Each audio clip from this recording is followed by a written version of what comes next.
energy limitations, you mentioned that, you touched on that, Matt. Because AI is, obviously relying on a lot of energy.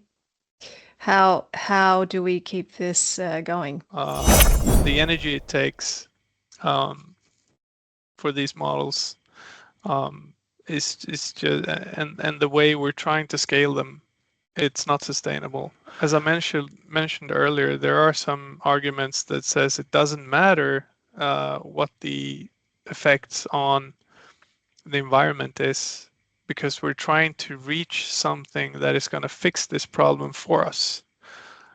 So the argument is basically we waste as much energy as needed to be able to create models that is gonna be smarter than humans.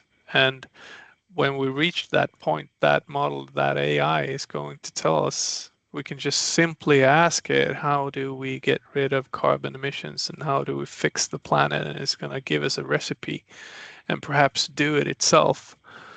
Mm-hmm. I would say I'm not saying that's not true. I'm just saying that it's ill-advised.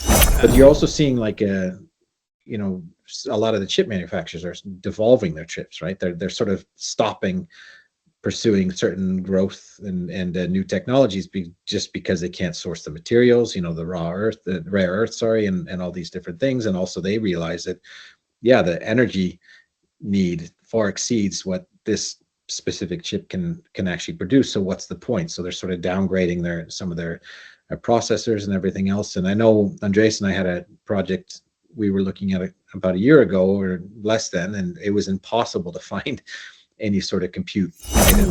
But then again, with these energy limitations, my takeaway is maybe we're not going to get to that place where AI takes our jobs, because that requires some energy usage, right? So maybe that doesn't. That is true, but a lot of these tech giants are also looking into having their own nuclear power plants as well.